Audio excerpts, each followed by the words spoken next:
नमस्कार दोस्तों, स्वागत है आपका खेती किसानी चैनल में। मैं प्रशांत शर्मा आपको समय समय पर अलग अलग तरह की खेती के विषय में जानकारी देने का प्रयास करता हूं। अलग अलग जगह से, अलग अलग किसानों से मिलकर के अलग अलग जगह पर खेती देख करके जानकारी एकत्रित करता हूं और एकत्रित करके आपको देने का प्रयास करता हूं, जिससे आप जो है उन्नत खेती कर सकें और आपकी आमदनी बढ़ सके। हमारा उद्देश्य भी यही है कि देश का किसान जो है आत्मनिर्भर बने और हमारा देश जो है आत्मनिर्भर बने। तो आज हम बात करेंगे जिमीकंद की खेती, जो कि एक औषधि खेती है, और आइए जानते हैं इसके विषय में विस्तार से। जिमीकंद की खेती एक औषधीय फसल के रूप में की जाती है। इसे ओल और सुरन के नाम से भी जाना जाता है।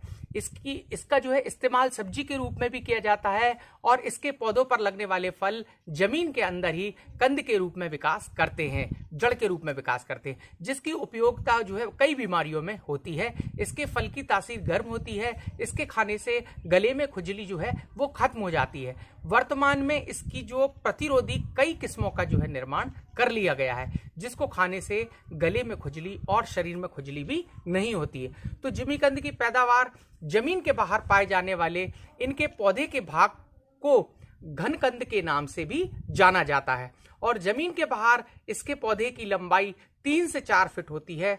इसकी खेती जो है उष्णकटिबंधीय जलवायु को सबसे अच्छा और उपयुक्त माना जाता है। दोस्तों, भारत में इसकी खेती मैदानी भाग वाले राज्यों में और अधिक मात्रा में की जाती है। इसके अलावा दक्षिण भारत के कुछ राज्यों में भी इसे उगाया जाता है। तो जो बलुई दोमट मिट्टी होती है, इसकी खेती के लिए जो है बहुत अच्छी मानी जाती है और इसमें इसके पौधों का अच्छा विकास होता है। अगर आप भी इसकी खेती करना चाहते हैं तो आज हम आपको इसकी संपूर्ण जानकारी देने वाले हैं। दोस्तों, आप बड़े ध्यान से इस वीडियो को जरूर देखें।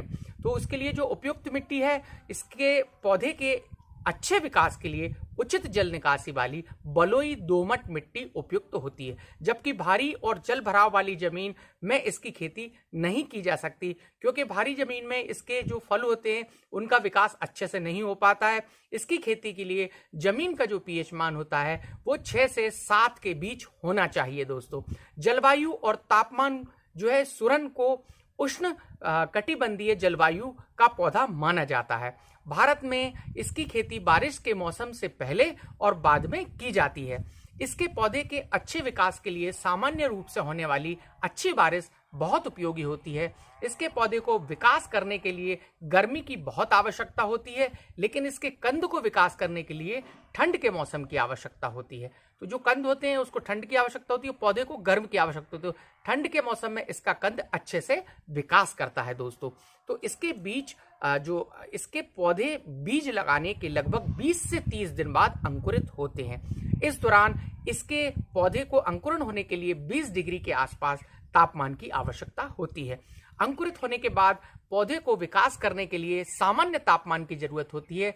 इसके पौधे अधिकतम 35 डिग्री तापमान पर भी अच्छे से विकास करते हैं। तो जो हम आज इसकी जो बात कर रहे हैं, तो इसकी उन्नत किस्मों की बात भी करेंगे। उन्नत किस्मों में सबसे पहले आती है गजेंद्र किस्म है। इस किस्म का जो है निर्माण कृषि विज्ञान केंद्र संबलपुर द्वारा किया गया था।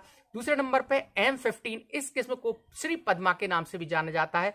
संतरा गाछी, कोबरकूर और संतरा गाचा, ये बहुत जो है इंपॉर्टेंट इसके जो है किस्म है। दोस्तों, तो मिट्टी का भुरभुरा और नरम होना इसमें बहुत जरूरी होता है, क्योंकि नरम जमीन में इसकी जो फल अच्छे से विकास करते हैं। इसकी खेती के लिए खेत की तैयारी करते वक्त शुरुआत में मिट्टी पलटने वाले हल से गहरी जुताई कर लें और खेत को तेज धूप लगने के लिए कुछ दिनों तक खुला छोड़ दें।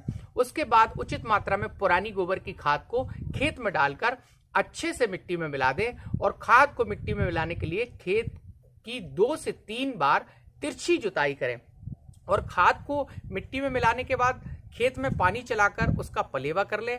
पलेवा करने के कुछ दिन बाद जब खेत की मिट्टी ऊपर से हल्की सूखी दिखाई देने लगे, मतलब बतर आ जाए, तब उसकी फिर से जो है कल्टीवेटर के माध्यम से एक बार जुताई और कर लें। उसके बाद रासायनिक खाद की उचित मात्रा को खेत में छिड़ककर रोटावीटर चलाकर मिट्टी में मिला दें।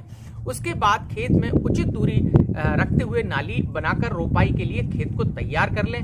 बीजों की रोपाई का जो टाइम और जो तरीका होता है वो सुरन मतलब जिमीकंद के बीज उसके फलों से ही बनते हैं। तो इसके बीजों के लिए पूर्ण तरीके से पक चुके हुए फल को कई भागों में काटकर खेत में लगाया जाता है। इसके अलावा कुछ किस्मों में कन्या धन कन्या पाए जाते हैं जिन्हें बीज के रूप में इस्तेमाल कर सकते हैं। इसके बीज जो है को खेत में लगाने से पहले उन्हें बीज को उपचारित कर लेना चाहिए।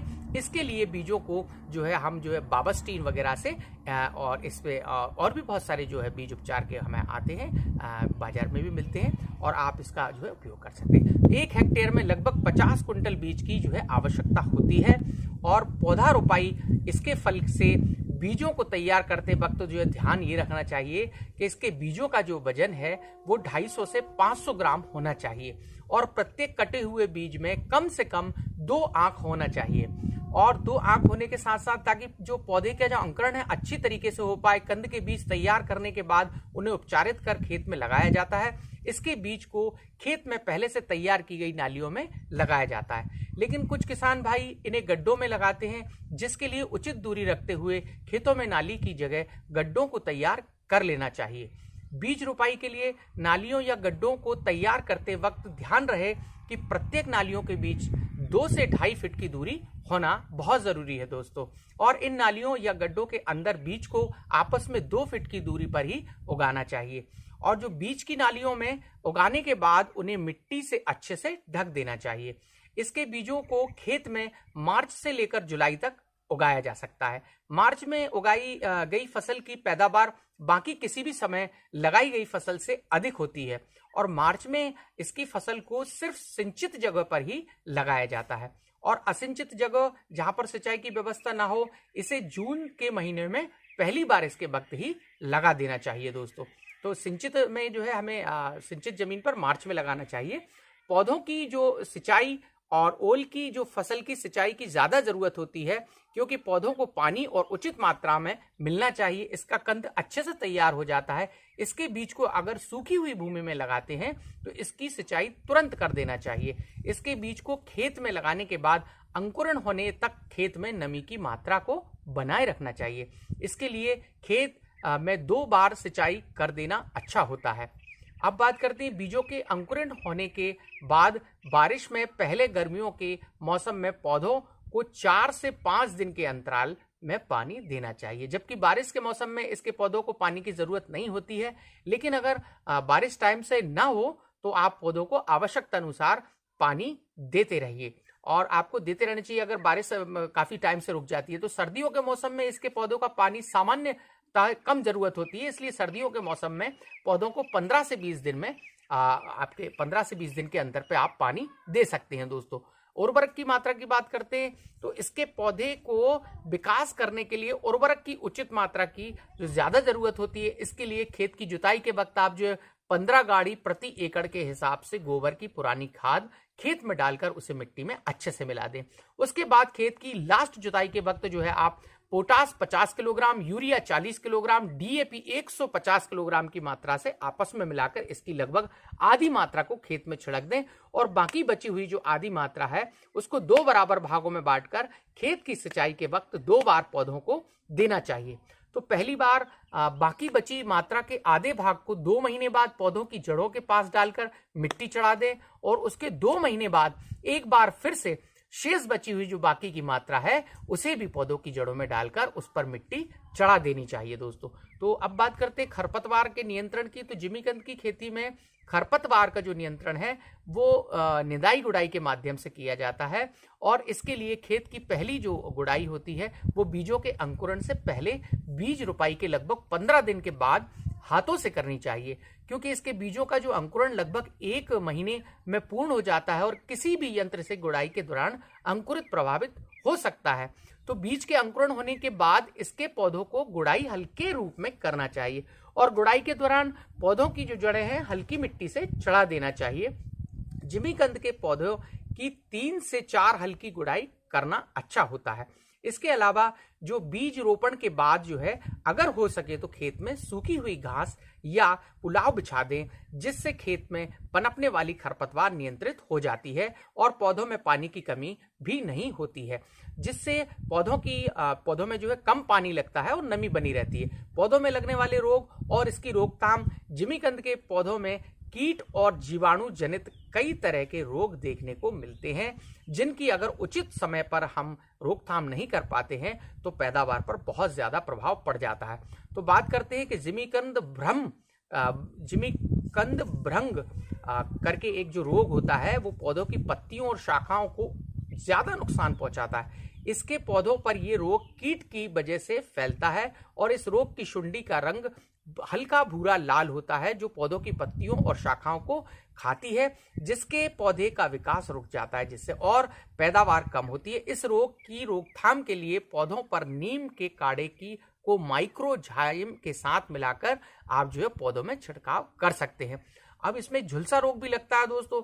तो जो झुलसा रोग होता है वो जिमीकंद के पौधे पर पाए जाने वाले ये रोग जो है जीवाणु जनित रोग होते हैं जो सितंबर माह में लगता है और इस रोग के लगने पर पौधे की पत्तियां हल्के भूरे रंग के छोटे छोटे धब्बे बन जाते हैं, जिसका रंग रोग बढ़ने पर गहरा भूरा पड़ जाता है और कुछ दिनों में पत्तियां सूखकर गिर जाती हैं, जिससे पौधे का विकास रुक जाता है। और इस रोग की जो है रोकथाम के लिए पौधे पर इंडोफिलिया बावस्टीन की उचित मात्रा का छिड़काव कर देना चाहिए।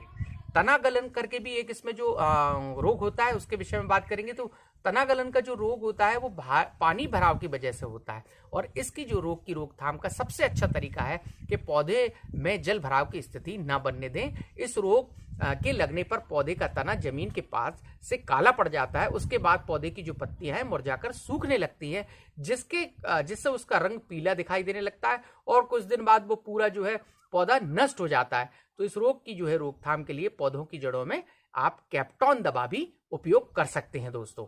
अब बात करते हैं और दूसरे रोग जिसका नाम है तंबाकू की शुंडी। तो तंबाकू की शुंडी रोग एक कीट जनित रोग है जिसका लार्वा शुंडी के रूप में दिखाई देता है। इसकी जो है शुंडी पौधों की पत्तियों को खाकर उसके विकास को प्रभावित करती है। इस रोग का जो है लार्वा हल्के भूरे रंग का होता है। पौधे पर इस रोग का प्रभाव जून और जुलाई के माह में सबसे ज्यादा देखने को मिलता है।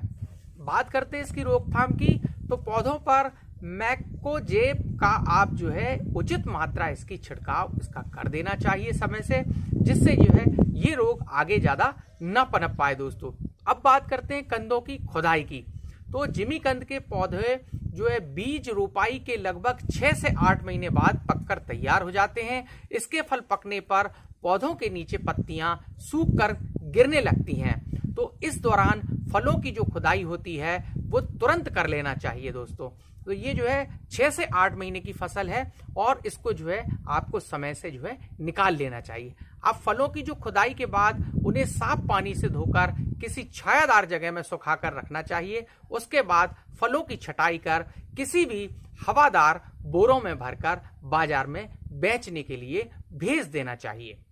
छटनी के बाद बाकी बची हुई छोटी कंदों का इस्तेमाल फिर से बुआई के लिए बीज के रूप में आप कर सकते हैं और इसी बीज को आप आगे चल के अपने खेत में दोबारा लगा सकते हैं। अब बात करते हैं पैदावार और इससे होने वाले लाभ की दोस्तों। तो जिमीकंद की अलग अलग किस्मों की औसतन पैदावार 70 से 80 टन तक हो जाती है प्रति हेक्टेयर, जिसका बाजार भाव 2000 रुपए प्रति कुंटल के आसपास हमेशा बना रहता है। तो इस हिसाब से अगर हम देखें तो किसान भाई इस फसल से 6 से 8 महीने में 1 हेक्टेयर से कम 4 लाख रुपए से ज्यादा की राशि का आप लाभ ले सकते हैं। तो ये थी जानकारी जिमीकंद की खेती की। अगर आपको ये वीडियो पसंद आता है तो प्लीज आप हमारे चैनल को सब्सक्राइब करें, लाइक करें, कमेंट करें। जय हिंद, जय भारत।